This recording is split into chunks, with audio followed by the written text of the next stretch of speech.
Bismillahirrahmanirrahim.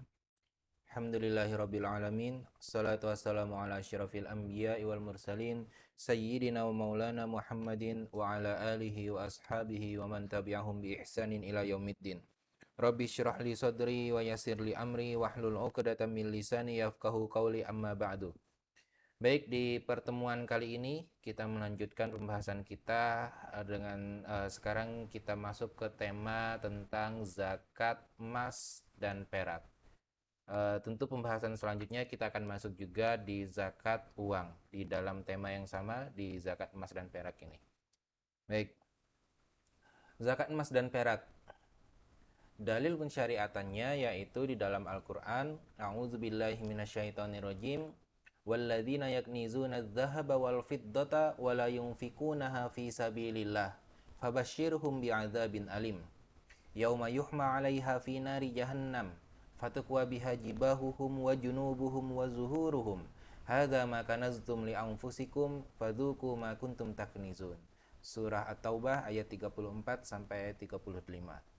Dan orang-orang yang menyimpan emas dan perak dan tidak menginfakkannya di jalan Allah, yaitu tidak membayarkan zakatnya, maka berikanlah kabar gembira kepada mereka bahwa mereka akan mendapatkan azab yang pedih. Ingatlah pada hari itu ketika emas dan perak dipanaskan dalam neraka jahanam, lalu dengan itu disetrika dahi mereka, kemudian juga disetrika lambung dan punggung mereka, seraya dikatakan kepada mereka, inilah harta bendamu yang kamu simpan, hadza ma kanaztum li anfusikum, maka rasakanlah fadzuqu ma kuntum taknizun, maka rasakanlah akibat dari apa yang kamu simpan karena tidak dibayarkan zakatnya. Ini dalil Al-Quran untuk kewajiban zakat emas dan perak. Adapun dalil yang kedua yaitu yang berasal dari hadis Rasulullah SAW, ma min sahibi dhahabin wala fiddatin la yu'addi minha haqqaha illa idza kana yaumul qiyamati sufihat lahu safaihu min nar fa uhmiya 'alaiha fi nari jahannam fayukwa biha janbuhu wa jabinuhu wa zuhruhu kullama baradat u'idat lahu fi yaumin kana miqdaruhu khamsina alfasana hatta yuqda bainal ibad fayara sabilahu imma ilal jannah wa imma ilan nar. Di dalam hadis ini merupakan penjelasan, penegasan dari apa yang Allah Subhanahu wa taala firmankan di dalam Al-Qur'an tadi. Di sini Rasulullah menjelaskan kembali pada hari itu orang yang tidak membayarkan zakat dari emas dan peraknya, dari hartanya, maka akan diberi azab, akan disiksa, disetrika perut, dahi, punggungnya. Kemudian ketika sudah mulai dingin, siksa itu akan kembali diberikan. Begitu terus. Seberapa lama? Di dalam Al-Quran disebutkan bahwa orang yang disiksa di neraka itu selama khomsina alfasana, seperti perjalanan, miqdaruhu khomsina alfasana, seperti perjalanan yang durasinya itu 50 ribu tahun, setara 50.000 tahun gitu ya, di dunia. Satu harinya itu setara dengan 50.000 tahun di dunia. Satu hari di akhirat itu. Kemudian itu dalil-dalil yang menunjukkan kewajiban untuk membayar zakat emas dan perak. Kemudian kita akan membahas seberapa besar sih, seberapa banyak nisab perak dan emas ini. Nah, di sini saya mendahulunya dengan perak, bukan emas dulu. Kenapa? Ada alasan di balik itu. Nisab dari perak yaitu laisa fi maduna khamsi awakin shadaqah. Awakin di sini adalah satuan untuk perak, untuk menghitung perak, ya. Jadi tidak ada kewajiban zakat pada perak yang belum mencapai 5 auqiyah. Auqiyah. Jamak dari auqiyah adalah awakin. Nah, satu auqiyah itu berapa sih? Satu auqiyah itu senilai dengan 40 dirham. Jadi, untuk 5 auqiyah setara dengan 200 dirham. Kalau sudah memiliki 200 dirham, maka wajib untuk dibayarkan zakatnya. Nisab adalah batas minimal kepemilikan harta sehingga dia diwajibkan untuk membayarkan zakat. Kalau sudah mencapai batas ini, maka dia wajib untuk membayarkan zakat. Ini untuk perak. Sedangkan untuk emas Anan Nabiyya sallallahu alaihi wasallam kana ya'khudhu min kulli 20 dinaron fasa'idan nisfa dinar. Wa minal arba'ina dinaron gitu ya. Jadi di sini Rasulullah sallallahu alaihi wasallam mengambil zakat dari 20 dinar. Jadi batasnya dari 20 dinar sampai 39 akan dikenakan zakat 2,5% gitu ya. Jadi 2,5% itu untuk 20 dinar tadi kan setengah dinar yang diambil. Kalau misalnya sudah sampai 40 dinar, maka yang dibayarkan zakat, diambil zakatnya sebesar 1 dinar. Nah, ini nisab dari perak dan emas. Kenapa perak lebih dulu saya sebutkan di dalam pembahasan nisab ini? Karena disebutkan oleh Imam Nawawi bahwa eh, hadis-hadis yang membahas tentang nisab dari perak itu ada beberapa redaksi dan lumayan banyak. Lumayan banyak dengan redaksi yang berbeda-beda dan status hadisnya pun juga lebih tinggi daripada hadis yang membahas tentang nisab dari emas. Saking banyaknya pembahasan tentang perak tersebut ya. Kenapa? Karena ternyata kalau menurut pendapat Imam Nawawi, penggunaan perak pada zaman Rasulullah SAW itu lebih sering atau lebih banyak digunakan gitu ya daripada penggunaan dinar. Sehingga hadis-hadis yang membahas tentang nisab dari perak itu lebih banyak daripada hadis yang membahas tentang nisab dari emas. Dan level status hadis yang membahas tentang nisab perak lebih tinggi statusnya daripada yang membahas tentang emas. Kan tetapi tidak berarti bahwa nisab emas di sini tidak benar gitu ya. Bukan begitu. Maksudnya adalah status yang membahas tentang zakat tentang nisab perak ini lebih tinggi statusnya, bisa sampai mencapai kalau tidak salah ada hadis yang mencapai derajat sahih, sedangkan hadis yang membahas tentang nisab emas tidak sampai derajat sahih. Akan tetapi ada beberapa hadis yang membahas tentang nisab emas dan itu juga didukung dengan praktek para sahabat, para tabiin, para ulama salaf seperti dari dulu mempraktekkan bahwa yang namanya nisab dari emas itu adalah 20 dinar. Kalau tidak capai 20 dinar maka tidak mencapai nisab. Nah, praktek inilah yang menjadi landasan hukum kewajiban atau ditetapkannya diberlakukannya dinar tadi batasan nisab untuk emas. Bukan berarti karena status hadisnya itu tidak mencapai derajat sahih maka hal ini atau hukum tentang nisab zakat terhadap emas ini tidak berlaku, bukan seperti itu maksudnya. Oke. Kadar zakat emas dan perak.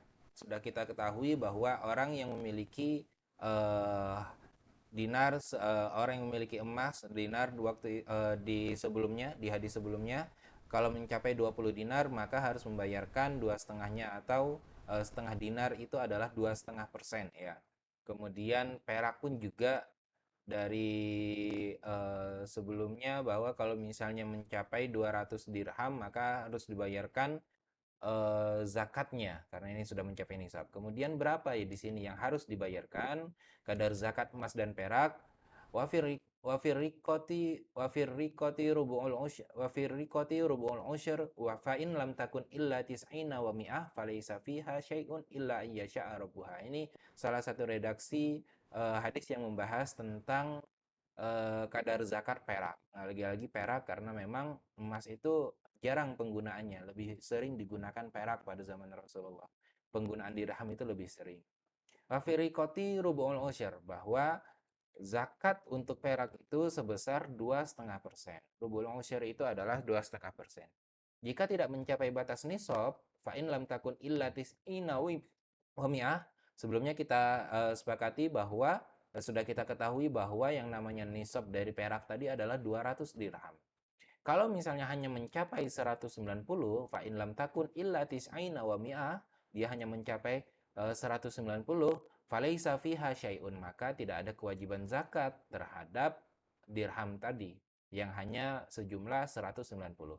Illa ayyasha'a rabbuha. Tapi di sini redaksi terakhirnya bahwa kecuali pemiliknya itu menginginkan. Maksudnya di sini menginginkan adalah menginginkan untuk memberikan sedekah. terhitung sebagai sedekah, bukan sebagai zakat, karena dia tidak wajib untuk membayarkan zakat. Kalau tidak mencapai nisab, maka apa yang dia bayarkan itu terhitung sebagai sedekah biasa. Tetap itu terhitung sebagai amal soleh. Anan Nabiya sallallahu alaihi wasallam kana ya'khudhu min kulli 20 dinaron fasa'idat nisfa dinar wa minal arba'ina dinaron dinaron. Ya. Ini juga masuk kadar zakat emas, kadar zakat yang dibayarkan untuk objek emas yaitu setengah dinar untuk setiap 20 dinar, itu setara dengan 2,5%. Jadi kadar zakat untuk emas dan perak itu sama, yaitu 2,5%. Oke. Pembahasan tentang zakat emas dan perak saya rasa tidak terlalu banyak ya, sampai di situ aja udah cukup. Yang penting sekarang adalah pembahasan tentang zakat uang. Kenapa sih zakat uang itu, kenapa uang itu wajib juga dikeluarkan zakatnya? Apakah tidak cukup dengan emas dan perak aja? Ternyata tidak. Nah, sekarang zaman kita sekarang sudah semakin modern, penggunaan uang. Kalau dulu penggunaan uang itu ada di dinar dan dirham, sekarang sudah nggak ada lagi. Ya, kedudukan dinar dirham itu sudah digantikan dengan uang bentuk yang lainnya, tidak tidak berupa emas dan perak lagi. Nah, di sini kita membahas tentang kewajiban zakat uang. Hikmahnya apa sih yang terkandung dalam kewajiban zakat uang ini? Uang merupakan alat tukar yang sah, sama seperti dengan dinar dan dirham pada zaman Rasulullah SAW. Nah, penyimpanan uang kalau misalnya disimpan dalam bentuk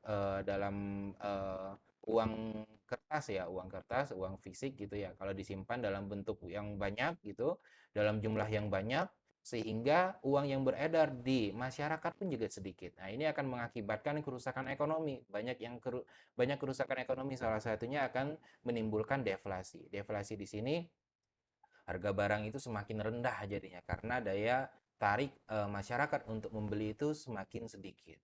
Gitu ya. Kemudian juga terjadi stagnasi pasar. Pasar tidak akan berfungsi sebagaimana sebelumnya. Jadi lesu gitu ya. Kegiatan ekonomi itu semakin lesu. Dan kemudian akan menimbulkan pengangguran, kemerosotan ekonomi global. Nah, ini yang akan terjadi kalau misalnya uang itu tidak diedarkan di masyarakat. Dia dimonopoli oleh sejumlah oknum saja sehingga uang tidak beredar di masyarakat. Nah, ini yang akan terjadi. Nah, eh, hikmah kewajiban zakat pada uang ini akan dapat meminimalisir bentuk-bentuk akibat dari yang disebutkan tadi. Karena uang akan dipaksa secara paksa akan diedarkan ke masyarakat umum gitu ya. Nah, sehingga salah satu hikmah dari zakat uang adalah untuk eh, meminimalisir kerusakan ekonomi global yang seperti kerusakan-kerusakan ekonomi yang saya sebutkan sebelumnya tadi.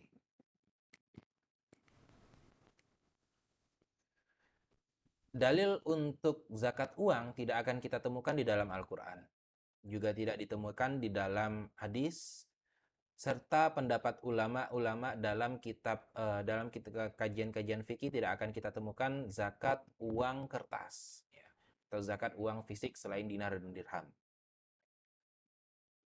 Dinar dirham ada pembahasan yaitu zakat emas dan perak ya. Tapi kalau dalam bentuk uang, zakat uang itu tidak akan kita temukan. Kenapa? Karena memang zakat uang ini adalah produk baru. Uang itu produk baru, uang kertas itu produk baru. Produk fikih baru. Kewajiban zakat uang ini dikiaskan dengan emas dan perak sehingga ketentuan nisab dan kadarnya pun sama dengan emas dan perak. Karena dikiaskan dengan emas dan perak. Kalau misalnya zakat uang itu tidak diwajibkan, padahal dia adalah yang menjadi kebutuhan masyarakat ya. Kalau dulu uh, penggunaan dinar dirham menjadi alat tukar dan menjadi alat eh, pengukur pengukur nilai suatu barang gitu ya, atau misalnya ada orang yang bekerja dibayarkan dengan upah berupa dinar atau dirham. Nah, sekarang tidak kita temukan lagi hal itu. Maka yang kita gunakan dikiaskanlah uang tadi, uang kertas yang kita miliki sekarang ini itu juga sama kedudukannya dengan dinar dirham pada zamannya Rasulullah. Kalau uang kertas tidak dikenakan kewajiban zakat di dalamnya, maka orang-orang yang menyimpan uang sebanyak itu, bahkan lebih banyak daripada nilainya lebih banyak daripada dinar dan dirham atau emas dan perak, maka itu akan dapat menzolimi orang-orang yang tidak mendapatkan haknya, yaitu para mustahik zakat. 20 dinar itu setara dengan 200 dirham.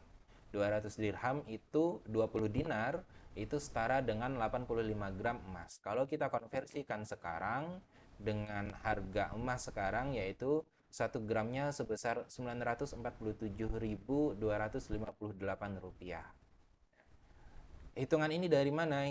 Ketentuan berat dari 20 dinar ini itu sudah ada pembahasan khusus, kajian ulama membahas tentang seberapa sih berat dari dinar atau dirham.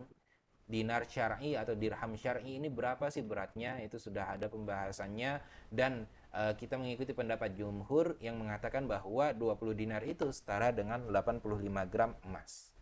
Kalau kita konversikan dalam bentuk uang, maka senilai dengan 80.516.930 rupiah. Kalau kita memiliki harta kekayaan berupa uang simpanan di bank sejumlah ini dan mencapai haul 1 tahun gitu ya, simpanan tersebut 1 tahun, maka itu wajib untuk dikeluarkan zakatnya. Berapa? Seperti kadar emas dan perak, zakatnya sebesar 2,5%. Wa fi riqati rub'ul usyr fa in lam takun illa tis'ina wa mi'ah falaysa fiha syai'un illa an yasha'a rabbuha. Sama dengan perak dan emas ya, 2,5%. Oke. Sekarang syarat wajib zakat uang. Syaratnya apa aja sih sehingga uang yang kita miliki ini wajib untuk dikeluarkan zakatnya? Uang di sini tidak mesti harus berbentuk kalau sekarang kan uang itu tidak hanya berbentuk fisik berupa uang kertas ya. Uang sekarang yang dimiliki banyak bentuknya, bisa berupa tabungan contohnya atau deposito, atau berbentuk e-money. Sekarang ini kan sudah banyak e-money, bentuk penyimpanan uang secara elektronik. Itu bagaimanapun platform yang digunakan itu termasuk uang. Jadi itu semuanya dihitung gitu ya. Syarat wajib zakat itu ada nisab, yaitu batasan tadi 85 gram emas, setara dengan 85 gram emas.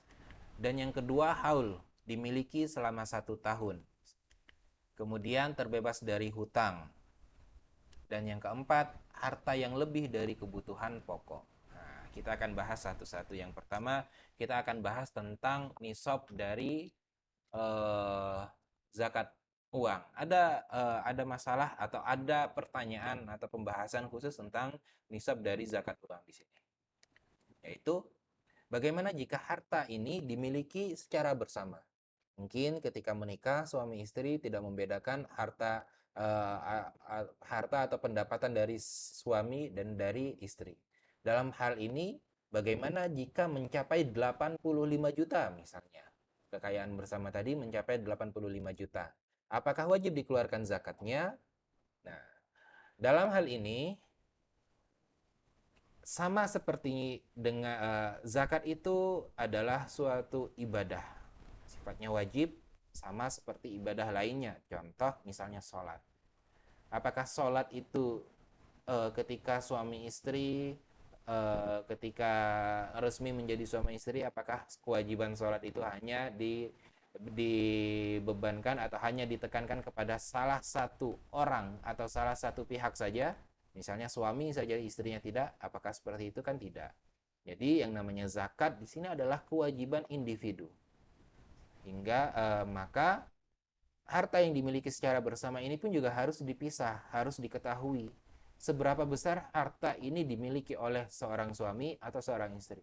Kalau besarannya itu 85 juta, ketika coba dihitung, yang mengetahui tentu dari pihak suami istri sendiri ya, berapa persen kepemilikan suami atau istri tadi. Kalau misalnya ternyata dihitung suami hanya memiliki porsi sebesar 70 juta dan istri sisanya ya, 85 juta, berarti sisanya 15 juta. Maka tidak mencapai nisab, tidak diwajibkan untuk membayarkan zakat uang. Jelas di sini kepemilikan bersama ini harus dipisah, harus diperjelas. Yang dimiliki oleh suami itu berapa, yang dimiliki oleh istri itu berapa. Seperti itu. Kemudian haul. Haul yaitu dimiliki selama 1 tahun. Nah, pertanyaannya, apakah nisab ini harus tercapai selama 1 tahun penuh? Sebelumnya kita membahas tentang zakat perdagangan ya. Zakat perdagangan di sana ada 3 pendapat. Pendapat yang mengatakan eh, harus mencapai nisab dari awal mula bisnis itu dilakukan sampai akhir atau sampai akhir tahun, perhitungan 1 tahun gitu. Ada yang mengatakan itu harus terpenuhi dari awal sampai akhir.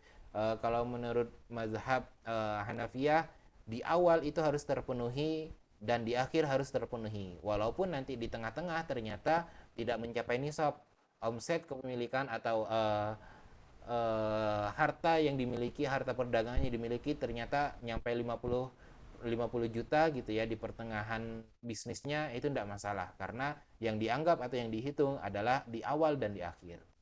Kalau menurut mazhabnya Imam Malik dan Syafi'iyah, Malikiyah dan Syafi'iyah, yang dihitung dalam dalam zakat perniagaan atau zakat perdagangan itu cukup di akhir tahun saja. Kalau ternyata hitungan di akhir tahun mencapai nisab, maka wajib dikeluarkan zakat. Nah, bagaimana dengan zakat uang? Zakat uang di sini ada perbedaan pendapat juga. Kalau menurut mazhabnya Hanafiyah sama seperti yang tadi, di zakat perdagangan harus terpenuhi di awal dan di akhir saja. Kalau misalnya ternyata di tengah-tengah tahun gitu ya, misalnya dihitung dari bulan Januari sampai Desember, akhir Desember gitu. Kalau misalnya ternyata di bulan Mei hartanya itu turun menjadi 50 juta, 60 juta, 70, tapi ternyata di akhir tahun, hitungan genap 12 bulan ya, di akhir tahun ternyata mencapai lagi 85 juta misalnya ya. Di awal 85 juta, di tengah turun, di akhir 85 juta, maka menurut madhab Hanafiyah, Imam Abu Hanifah di sini dia wajib tetap untuk membayarkan zakat uangnya. Sedangkan menurut mazhab Syafi'iyah tidak seperti itu, tidak seperti mazhabnya Hanafiyah. Di sini menurut mazhab jumhur ya, tidak tidak hanya Syafi'iyah, jumhur mewajibkan untuk terpenuhinya nisab ini dari awal sampai akhir. Dari awal sampai akhir itu wajib terpenuh nisabnya. Januari 85 juta, Februari 83, 84 sampai di bulan Desember harus terpenuhi atau harus mencapai nisab. Tidak boleh kurang. Kalau misalnya kurang, maka itu tidak terputus hitungan kepemilikannya. Ternyata di bulan Agustus dia punya lagi uang sampai 85 juta, maka itu terhitung dari itulah kepemilikan, awal mula perhitungan haul kepemilikan zakat, kepemilikan harta untuk dihitung zakatnya tadi. Nah, jadi kalau menurut Hanafiyah cukup di awal dan di akhir saja mencapai nisab, tapi kalau menurut mazhab jumhur harus terpenuhi sepanjang tahun. Kemudian yang ketiga, terbebas dari hutang ya. Jadi misalnya udah punya 85 juta, tapi ternyata punya hutang 10 juta. Harus dikurangi dulu dengan hutang tadi. Hutangnya 10 juta artinya 75 juta. Apakah 75 mencapai nisab? Kalau kita ikut hitungan nisab 82 juta tadi, 75 tidak mencapai nisab, maka tidak wajib untuk membayarkan zakatnya. Jadi harus terbebas dari hutang. Nah, permasalahannya, hutang yang seperti apa yang dapat menggugurkan kewajiban zakat? Hutang yang seperti apa? Kalau di dalam pembahasan ini, menurut mazhab Hanafiyah, bahwa pembahasan hutang yang dimaksud adalah hutang yang ada orang untuk menagihnya. Contoh misalnya, eh, apapun hutang ini, kalau misalnya hutang ini adalah hutang terhadap Allah, misalnya contoh dalam perihal zakat, kan ada yang menagih, yaitu amil. Nah, di sini pembahasan di sini ada, yang menurut mazhab Abu Hanifah, Karena memang pada zaman dulu pemerintah itu memiliki hak untuk mengambil zakat, ya. Jadi zakat itu tidak seperti sekarang di Indonesia kan sifat zakat ini masih voluntary ya. Jadi masih kesadaran masing-masing. Yang sadar bahwa dia itu memiliki kewajiban bayar zakat, maka dia bayar. Yang nggak sadar-sadar ya masa bodoh mereka nggak mau nggak apa masa bodoh nggak mau bayar zakat, iya pemerintah nggak punya hak untuk menentukan hukuman atau sanksi terhadap orang yang nggak bayar zakat. Nah bedanya itu kalau di Indonesia belum ada undang-undang yang mengikat para muzaki ini untuk wajib menunaikan zakatnya, itu nggak ada. Kalau dulu pada zamannya Rasulullah di zamannya para fuqaha yang membahas dalam pembahasan hal ini, itu pemerintah atau negara itu wajib ya, memiliki hak untuk menagih zakat itu, untuk mengambil zakat dari orang-orang kaya tadi. Nah, hutang di sini menurut mazhab Hanafiyah bahwa hutang yang dapat menggugurkan zakat ini adalah hutang yang ada pihak penagihnya. Baik itu hutang terhadap Allah, contoh zakat. Siapa yang nagih? Pemerintah, diwakili oleh amil yang ditugaskan. Atau hutang terhadap manusia. Siapa yang menagih? Ya, orang yang dihutangi tadi tentu dia akan menagih. Nah, jadi hutang yang ada penagihnya, maka itu yang akan menggugurkan kewajiban zakat. Tapi hutang yang nggak ada penagihnya, contoh dalam perihal ibadah, misalnya nazar. Saya bernazar kalau misalnya saya lulus kuliah, saya akan eh, misalnya akan memberikan sedekah sebesar 50 juta kepada orang-orang yang fakir miskin yang ada di sekitar UMS gitu ya. Ketika lulus, itu akan menjadi hutang. Tapi hutang di sini tidak ada yang menagih. Nggak ada orang yang bakal menagih karena di sini sifatnya kan mewajibkan diri sendiri gitu ya. Nah, dalam hal ini hutang 50 juta tadi tidak menggugurkan kewajiban zakat uang. Ketika dia memiliki harta sebesar 85 juta, maka dia tetap membayarkan zakatnya. 50 juta hutang nazar tadi tidak menggugurkan kewajiban zakat zakat uang dia. Oke, situ ya. Tapi kalau menurut mazhabnya Syafi'iyah tidak membedakan antara hutang yang ada penagih dan tidak. Nah, jadi kalau menurut Syafi'iyah, mazhabnya Syafi'iyah, orang yang bernazar tadi, maka itu juga terhitung sebagai hutang dan akan menggugurkan kewajiban zakatnya. Yang terakhir, syarat wajib zakat uang yang terakhir adalah harta tersebut adalah harta yang lebih dari kebutuhan pokok. Ya. Lebih dari kebutuhan pokok. Nah, parameternya apa nih untuk mengatakan bahwa harta itu lebih dari kebutuhan pokok atau harta itu adalah kebutuhan pokok? Parameternya adalah bahwa yang namanya kebutuhan pokok itu adalah eh, kebutuhan untuk menjamin kelangsungan hidup kita. Ya. Contoh misalnya kebutuhan pokok, misalnya pakaian, kebutuhan kita terhadap pakaian, terhadap makanan, nafkah anak istri, keluarga, atau rumah, tempat tinggal, itu adalah kebutuhan-kebutuhan pokok kita. Kalau tidak terpenuhi, maka kelangsungan hidup kita akan terancam. Nah, contoh lain, kebutuhan pokok seorang tolibul ilmi atau seorang pelajar. Seorang pelajar membutuhkan fasilitas untuk belajarnya dia. Contoh misalnya kayak buku. Kalau itu tidak terpenuhi, maka kelangsungan hidup dia sebagai seorang pelajar gitu ya, itu akan merusak kelangsungan hidup seorang pelajar. Nah, itu juga masuk kebutuhan pokok. Jadi kebutuhan pokok di sini adalah sesuatu atau kebutuhan untuk menjamin kelangsungan hidup seseorang. Gitu. Bahasa sederhananya seperti itu. Kalau misalnya orang yang berhutang itu juga nafkah selama 1 tahun itu juga contohnya eh, seorang kepala keluarga memiliki uang tabungan 85 juta tapi dia tidak punya apa-apa lagi untuk menjamin kelangsungan hidup anggota keluarganya. Nah, dia tidak akan dikenakan zakat. Kenapa? Zakat uang kenapa? Karena 85 juta ini harus dikurangi dengan jaminan kehidupan keluarganya selama 1 tahun. Harus terpenuhi nafkahnya. Nah, itu kebutuhan pokok. Kalau misalnya ternyata dikurangi dari kebutuhan nafkah selama 1 tahun tadi, ada sisa uang yang berlebih, maka itulah yang dibayarkan zakatnya. Kalau mencapai nisab. Biasanya sih zakat uang ini lebih gampangnya adalah zakat yang ada di dalam tabungan. Karena yang ada di dalam tabungan, simpanan itu biasanya tidak digunakan untuk kehidupan sehari-hari, untuk nafkah seperti itu ya. Karena yang dipegang dalam bentuk uang cash itu biasanya digunakan untuk kehidupan sehari-hari.